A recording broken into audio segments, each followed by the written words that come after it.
Mesdames, Messieurs, bonsoir. Le 19h45, voici les titres de ce journal. Institution de prévoyance retraite, le directeur général défend sa gestion. Face à la presse, Mamadou Sy Mbengue a révélé l'existence d'un malaise entre lui et le président du conseil d'administration, Mamadou Racine Sy. Cohabitation avec le collecteur des eaux usées de Dakar, un danger au quotidien pour les habitants des zones HLM, Grand Dakar et Fann. Une partie de la conduite explose, l'ONAS alerte sur une fuite de gaz. Le débat n'est pas mort au Sénégal. Boubacar Boris Diop et Souleymane Bachir Diagne réconcilient le pays de Cheikh Anta Diop avec les joutes intellectuelles. L'écrivain et le philosophe se croisent justement sur l'œuvre du célèbre savant à la découverte galiléenne et pourtant l'Égypte était nègre. Attentat du 11 septembre, l'Amérique découvrait en 2001 sa vulnérabilité du World Trade Center au Ground Zero. 18 ans après, la première puissance mondiale ne s'est pas totalement remise. Bienvenue dans cette édition.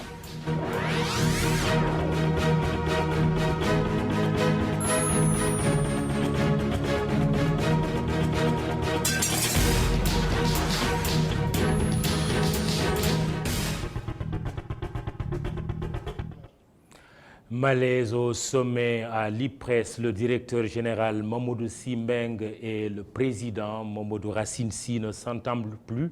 Le premier nommé révèle que le second veut son départ et le lui a fait savoir. Mamadou Sy Mbengue a organisé une conférence de presse cet après-midi. Plusieurs sujets abordés, retard de paiement, détournement de fonds, tickets de restaurant. Le patron de l'IPRES s'est lavé à grande eau. Écoutez.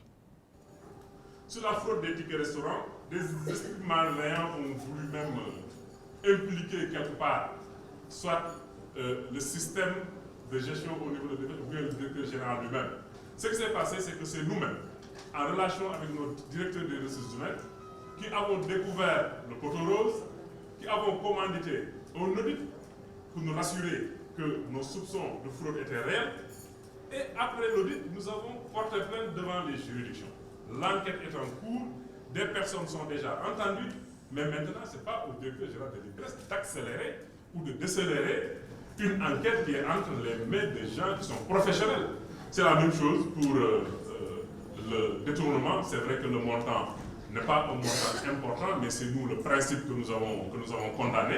Nous avons aussi porté plainte. Une certaine presse a vu dans ces agissements la main du président du conseil d'administration, que je connais depuis 7 ans, pour l'avoir fréquenté depuis la caisse de sécurité sociale. Et moi, tel que je suis éduqué, tel que je suis, je préfère, quand une telle question se pose, de m'en référer directement à l'intéressé. Et très honnêtement, c'est ce que j'ai fait. Je m'en suis ouvert au président du conseil d'administration, qui m'a affirmé effectivement qu'il voulait mon départ de la tête de la direction de l'IPRES. Et sur les motifs, il m'a expliqué qu'on lui aurait dit que moi-même, avec un autre grand syndicaliste de ce pays, nous avons été à l'origine les instigateurs des articles de presse qui ont parlé de la fin de son mandat terminé depuis 2016. Si le conseil se réunit et me demande de partir, je partirai. Mais il ne faut pas qu'une personne décide à la place de Dieu pour me dire qu'il faut partir. Je dis oui, je vais partir. Non, je reste sur place, je fais mon boulot. Il est impossible pour le moment d'avoir la version du PCA de l'IPRES Mamadou Racine Sy. Une bombe pouvant exploser à tout moment, c'est ainsi qu'est décrit le voisinage des populations des HLM de Grand Dakar et Fann avec le collecteur des eaux usées de Dakar. Des maisons sont établies tout le long de la conduite dans une totale insouciance. Lundi dernier, comme pour avertir, l'emprise du collecteur a explosé au niveau des HLM sans faire de victimes. ITV a dépêché une équipe sur les lieux. Youssouf Konté Barasso signe le reportage. Les HLM ont peur. Tout ce matin, hommes, femmes, jeunes et adultes ont convergé vers l'emprise collecteur des eaux usées de Dakar qui s'est affaissée l'avant-veille. Cet homme est le propriétaire de cette maison dont un pan s'est écroulé sur le tuyau. C'est avant-hier, vers 3 heures du matin, qu'on a entendu un bruit bizarre, un bruit de détonation qui nous a tous fait peur. Heureusement que les enfants n'étaient pas dans les parages.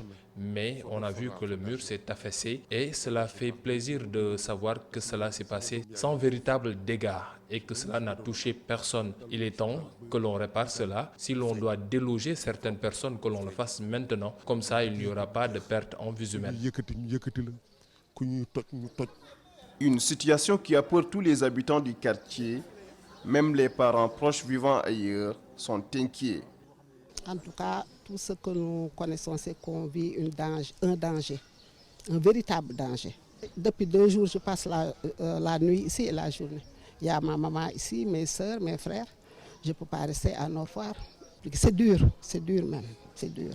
Un danger qui est devenu permanent, car depuis longtemps, l'Office national de l'assainissement avait alerté, mais aucune mesure n'avait été prise pour conjurer le sort.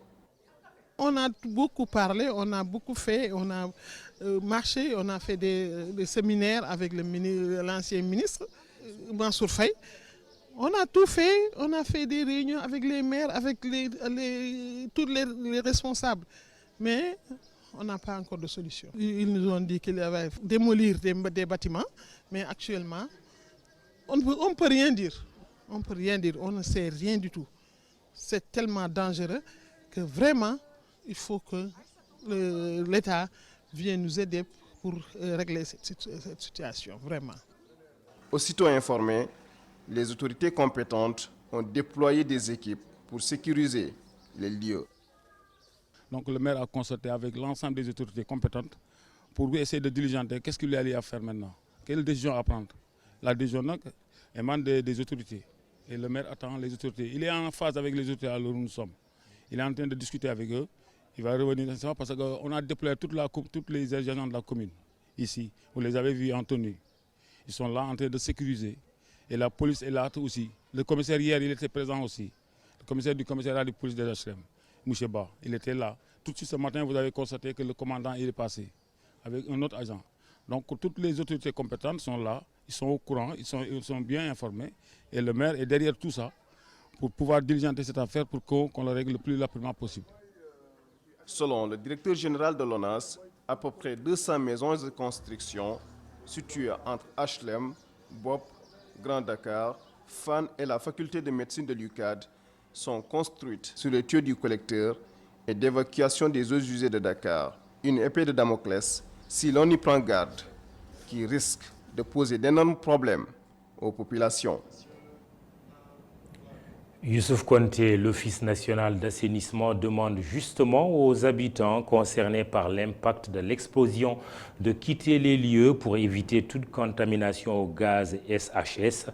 La substance est réputée très nocive. Adama Gaye sursoit à la grève de la faim qu'il avait entamée lundi. L'information émane de son avocat, Maître Khouré Chiba. Pendant ce temps, l'administration pénitentiaire fait savoir que le journaliste s'alimente correctement depuis le mardi 10 septembre et se porte bien. Adama Gaye est détenu depuis plus d'1 mois à la suite de son inculpation pour des écrits jugés délictuels. Duel à fleuret moucheté entre Boubacar Boris Diop et Souleymane Bachir Diagne. Le savant Cheikh Anta Diop est au centre de la polémique entre les deux intellectuels. L'écrivain Boris Diop reproche à Bachir Diagne ses thèses révisionnistes à l'endroit du pharaon du savoir. Le philosophe nie en bloc et pointe le cynisme de son détracteur. Position croisée avec Hassan Gueye. J'aurais voulu vous parler, vous entretenir ce soir assez longtemps pour... On en était à se désespérer de la vacuité du débat d'idées contradictoires au Sénégal. L'écrivain Boubacar Boris Diop et le philosophe Souleymane Bachir Diagne ont réussi pourtant à nous replonger dans les lignes de crête de la pensée, même sur fond de polémique sur la figure iconique du pharaon noir. Tout part d'un article immersif dans le labo de carbone 14 de l'IFAN, publié en anglais dans une revue scientifique, où selon Boris Diop, le professeur serait présenté comme un solitaire et un halluciné qui n'a plus prise sur le réel. Bachir se serait même payé le luxe de dénier à Cheikh Anta Diop la paternité du laboratoire qui serait conçu par Théodore Monod et structuré par Vincent Monteil. N'en revenant pas, l'écrivain s'est offusqué de ce moment de dénigrement pur et simple. Aussi, Cheikh Anta Diop était-il un génie? Bachir Diagne a-t-il cherché à le dévaloriser en parlant de la mention honorable ayant sanctionné sa thèse de doctorat à la Sorbonne? Boris Diop n'est pas loin de le penser quand il écrit que le philosophe sous-entend que la réputation de Cheikh Anta Diop est surfaite et que le savant est surcoté. Pointant une malhonnêteté intellectuelle, voire une ignorance matinée de sarcasme et d'humour, Boubacar Boris Diop se réfère aussi à un entretien donné à une universitaire dans lequel Bachir Diagne remet une couche en reprochant à l'auteur de Civilisation ou Barbarie de prôner une langue africaine unique. Somme toute, Boris s'est ému des spéculations insidieuses et décevantes de Bachir. Réponse du berger à la bergère. Souleymane Bachir Diagne a rappelé que le texte incriminé, remis récemment au goût du jour, est une contribution pour un catalogue qui date de 20 ans et qu'en réalité, c'est un hommage au travail du professeur dans le labo qu'il a rendu célèbre. Même s'il a été empêché d'accéder à l'université avec l'argument de la mention de la thèse, même s'il a été exilé dans le labo, écrit Souleymane Bachir Diagne, Cheikh Anta Diop a transformé le bannissement en triomphe. Son texte, loin d'être une attaque, est en fait un hommage au professeur, sauf que Boris Diop ne saurait pas lire l'anglais et verrait des adversaires partout.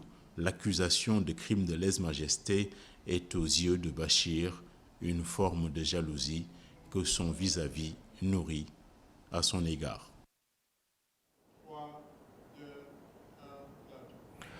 Bachir Diagne et Boris Diop, deux produits de l'école publique sénégalaise. L'école, justement, l'Union nationale patriotique des enseignants du Sénégal interpelle le gouvernement. Les lenteurs administratives bloquent leur carrière, c'est ce qu'ils disent. Ces enseignants disent attendre la délivrance des actes qui leur permettent d'avancer et donc de gagner plus d'argent. Un rassemblement est prévu devant le siège de la fonction publique vendredi. Écoutons Modou Khaban Gaye, membre de l'UNPES.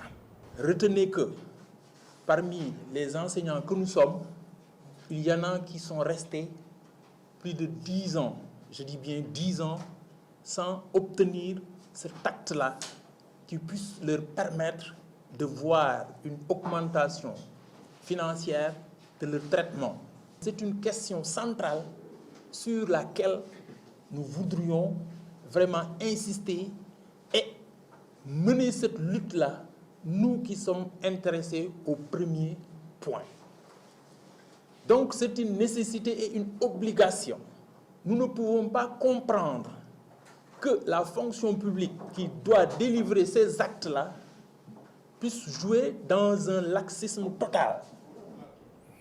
L'actualité religieuse avec l'inauguration de la mosquée Massalikul Jinan le 27 septembre prochain. Les visites des pouvoirs publics se multiplient. C'est au tour de la direction générale de Sénélec de se rendre sur les lieux aujourd'hui. Toutes les dispositions sont prises pour une bonne fourniture en électricité. Abdou Kader Khan, directeur principal des réseaux, est le porteur de la bonne nouvelle. Pour Massalikul Jinan, nous avons sécurisé l'alimentation à travers 3 départs qui viennent de 3 postes différents, qui viennent du poste de l'université, du poste de Bel Air et du poste de Anne. Donc nous avons installé ici un poste avec 3 arrivées de 3 postes haute tension, pour sécuriser l'alimentation. Il a été procédé aussi à l'installation d'un transformateur pour l'alimentation provisoire du chantier. Donc ce poste-là bientôt va alimenter le poste principal de la mosquée, donc qui pourra desservir la mosquée en temps normal avec une puissance de 1600 kVA exactement. Donc ce sont les dispositions qui ont été prises pour assurer une bonne alimentation électrique. En prévision de l'inauguration, donc il a été prévu de sécuriser encore la mosquée elle-même, les alentours de la mosquée, le lieu d'habitation du calife et bien sûr les zones environnantes du site actuellement. Donc les sites seront renforcés en basse tension et sécurisés avec des alimentations de secours. On a prévu de déployer des équipes de permanence qui seront sur le site de la mosquée, aux alentours de la mosquée et sur le site qui doit accueillir le calife pour préparer l'événement. Donc ce sera 3 jours avant et 2 jours après l'événement. Donc c'est ce qui a été prévu comme mesure conservatoire pour assurer l'alimentation électrique correcte de la grande mosquée de Massalikul Jinan.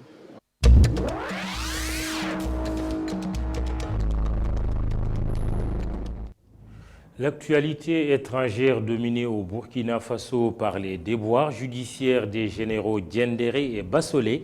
Au Zimbabwe, la dépouille de l'ancien président Robert Mugabe est arrivée aujourd'hui dans la capitale pour des obsèques nationales. Enfin, en Syrie, un civil a été tué dans un raid aérien. Le round-up avec Ndeye Mariam Gaye. Au Burkina Faso, les principaux accusés dans le procès de putsch manqué de septembre 2015, les généraux Gilbert Diendéré et Djibril Bassolé, ont été condamnés respectivement à 20 ans et 10 ans de prison ferme. Des peines moins lourdes que celles requises par le parquet militaire qui avait demandé la perpétuité pour les 2 hommes.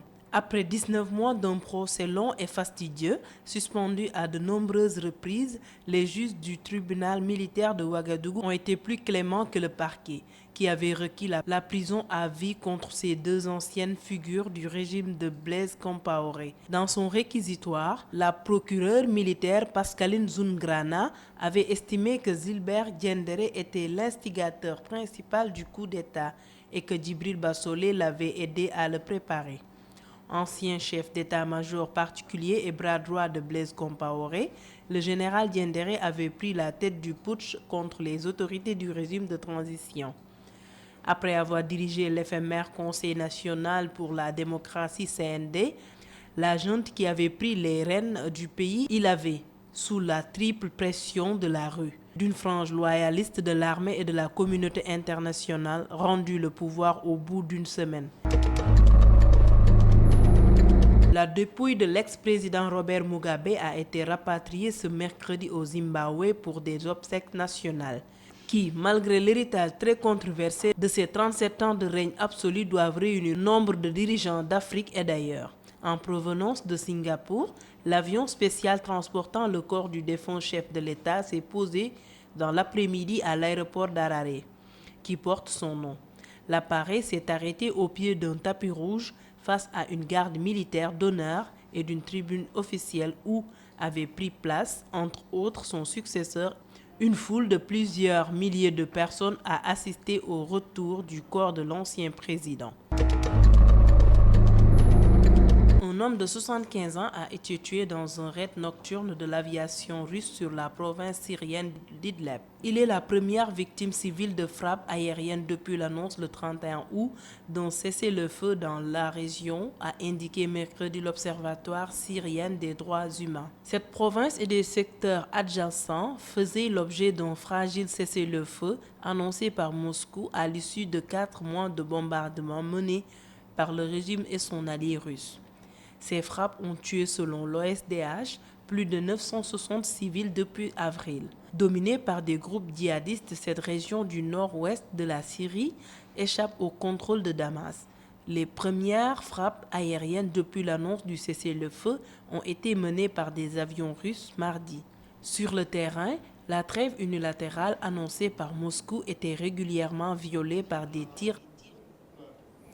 Dans le prolongement de cette actualité internationale, il y a 18 ans, l'Amérique découvrait impuissante sa vulnérabilité avec la destruction des tours jumelles du World Trade Center. Les célèbres édifices du quartier d'affaires de Manhattan à New York défiaient le ciel et symbolisaient justement la toute-puissance des États-Unis. C'était le 11 septembre 2001 et nous sommes le 11 septembre 2019. 4 avions de ligne détournés étaient transformés en bombes. Bilan des attentats, des milliers de morts et de blessés. L'attaque la plus meurtrière commise sur le sol américain laisse encore de nombreuses séquelles. Amogoro Bernian, 18 ans après le 9/11.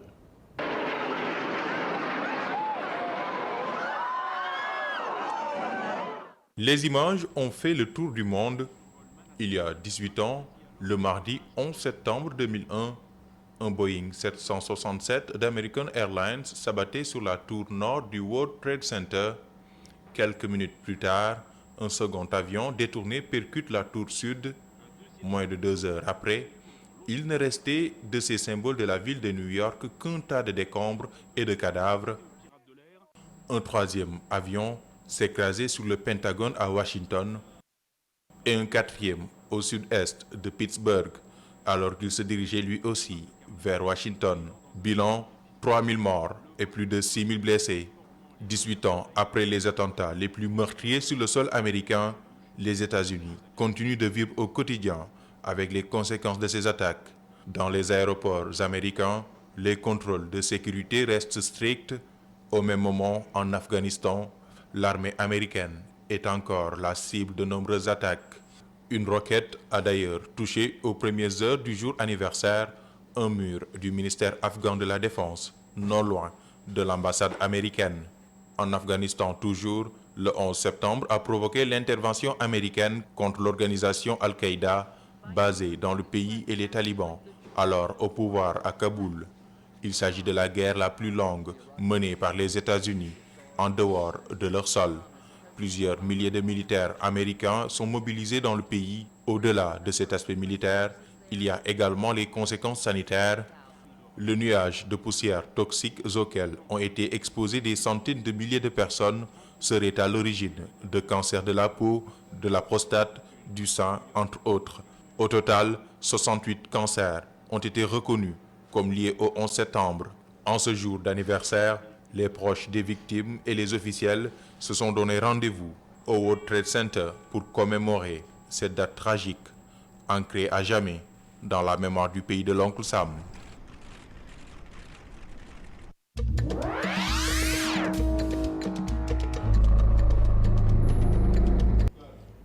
Actualité sportive, Fédération internationale d'athlétisme, la commission éthique sanctionne l'ancien conseiller juridique de Lamine Diack, ex-président de l'IAAF. Il est reproché à Habib Cissé des manquements au code d'éthique. Toutefois, l'IAAF s'est gardé d'en publier les détails en raison d'une procédure judiciaire en cours en France. Pape Malik Diaw, récit. De l'IAAF a annoncé dans un communiqué la suspension à vie de Maître Habib Cissé, l'ancien conseiller juridique de l'IAAF, et de Lamine Diack, ancien président de la Fédération internationale. Elle l'a également condamné à verser une amende d'environ 15 millions de francs CFA pour divers manquements au code d'éthique de l'IAAF. Cette décision entre dans le cadre de l'affaire de la marathonienne Lilia Choboukhova et des tentatives d'étouffement de contrôle antidopage positif. Maître Habib Cissé a rapidement réagi à cette sanction en affirmant, je cite, « Je ne reconnais pas à cette décision aucune autorité ni effet à mon égard. Je n'ai jamais consenti à la juridiction de cette commission prétendument indépendante qui n'est qu'un organe interne à l'IAAF, dont je rappelle le statut juridique d'association de droit privé monégasque. » Sollicité pour des éclairages, le président Abdoulaye Sakho, agrégé en droit et spécialiste du droit du sport, estime que cette décision ne nécessite pas un commentaire. Pour le président Sakho, je cite, « Sa portée est limitée au monde de l'athlétisme au cas où elle serait valide, ce que conteste Maître Cissé selon l'article de l'équipe. » Maintenant, d'autres instances pourraient utiliser la décision pour prendre une sanction. Par exemple, le barreau auquel appartient l'avocat peut décider qu'en raison de la sanction pour manquement au code d'éthique de l'IAAF, une procédure disciplinaire sera ouverte contre Maître Cissé. Et si c'est avéré, il sera sanctionné selon les règles du barreau. Ceci dit, Maître conteste même la procédure. Alors je crois qu'il vaut mieux ne pas s'épancher sur cette affaire, sauf si vous avez des informations béton. Il faut souligner que cette décision intervient alors que les instructions dans l'affaire Diack est terminée et que le procès pourrait avoir lieu en janvier prochain. Lamine Diack, le docteur Gabriel Dolé et Habib Cissé sont tous les trois mis en examen dans cette affaire. Stade Ngalandou Diouf de Rufisque, le mur qui s'est affaissé récemment sera reconstruit. L'AGETIP remettra les choses à l'endroit dans les prochaines semaines ou mois. Confidence recueillie par nos correspondants dans la banlieue de Dakar, Boudal Ndiaye, Oumar Bokoum. Les dernières pluies qui se sont abattues sur Dakar ont causé d'énormes dégâts à Rufisque. D'ailleurs, le mur du stade Ngalandou Diouf s'est effondré. La pluie a causé beaucoup de dégâts dans notre quartier. Le mur du stade s'est affaissé et a failli emporter avec lui plusieurs personnes. L'État doit faire quelque chose pour nous aider. Pour les riverains du stade Ngalandou Diouf, l'État est responsable de ce qui s'est passé. Non, je vous dis, il n'y a qu'une chose à dire. Les travaux ont été mal faits et je demande à ce que les autorités sévissent. C'est tout ce que j'avais à dire.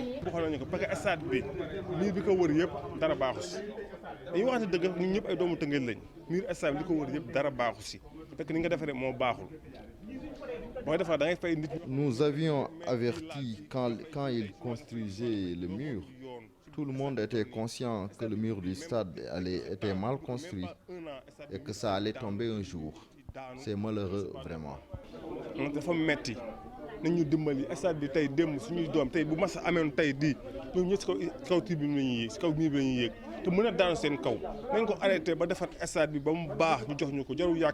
À Rufisque, comme dans plusieurs quartiers, le système de drainage des eaux fait défaut. Ce que je vous ai dit, qu'il n'y a pas un système de canalisation, sinon ils n'allaient pas faire des trucs pour que l'eau puisse passer à partir de ces murs. C'est parce qu'il n'y a pas de canalisation.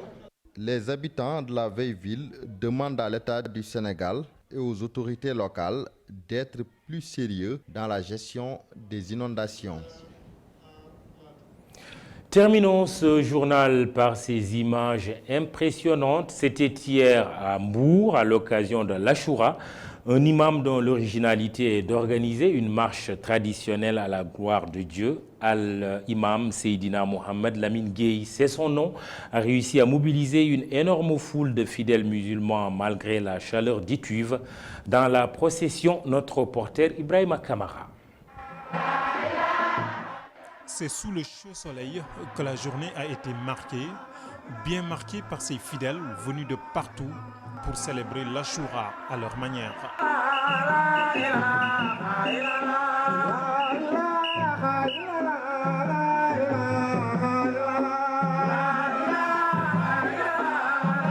La ilaha illallah, le seul, l'unique, le plénipotentiaire. C'est au nom de Dieu que les disciples du guide religieux Al-Imam Seydina Mohamed Lamine Gueye ont arpenté les rues de Mbour. La ville a vibré au nom du Tout-Puissant qui ne laisse personne indifférent. Les marcheurs n'ont pas senti la température excessive. Le besoin de s'hydrater n'était pas du tout au rendez-vous, car la voix du bon Dieu a suffisamment servi d'abreuvoir aux fidèles.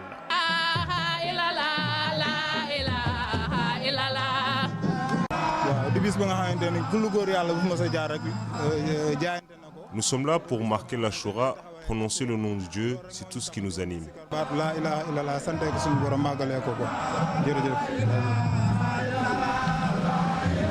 À Mbour, la marche de l'Achoura revêt d'une importance telle que les riverains ne peuvent s'empêcher de sortir pour assister à l'histoire et parfois immortaliser le moment. C'est le nom de Dieu qui est scandé. Il n'y a pas mieux que le bon Dieu nous permet d'assister encore plusieurs années. Chaque année, je sors de chez moi pour voir le cortège passer, car j'aime ça.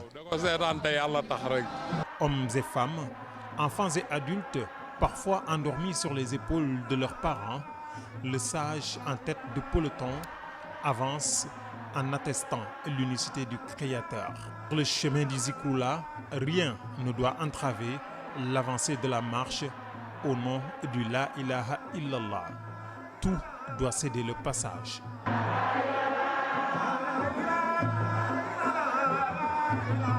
Après plusieurs heures de marche, retour sur le lieu de départ, où les fidèles ont religieusement écouté le sermon de l'imam.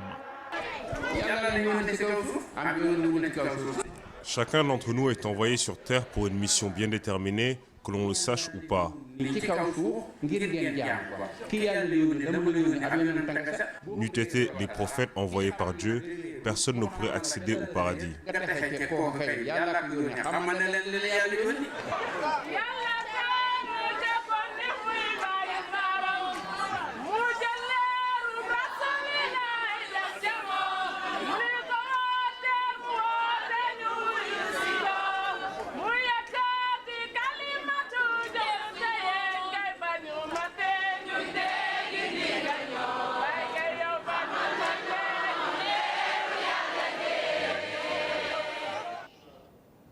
Principale information de ce journal qui est à présent terminé. Malaise à l'IPRES entre le directeur général Mamadou Sy Mbengue et le président du conseil d'administration Racine Sy. C'est la fin donc de cette édition. Demain, retrouvez Khalifa Diakhaté, Djukim Khibari. Ce sera à 23h avec Soda Diakhoumpa. Merci, excellente soirée.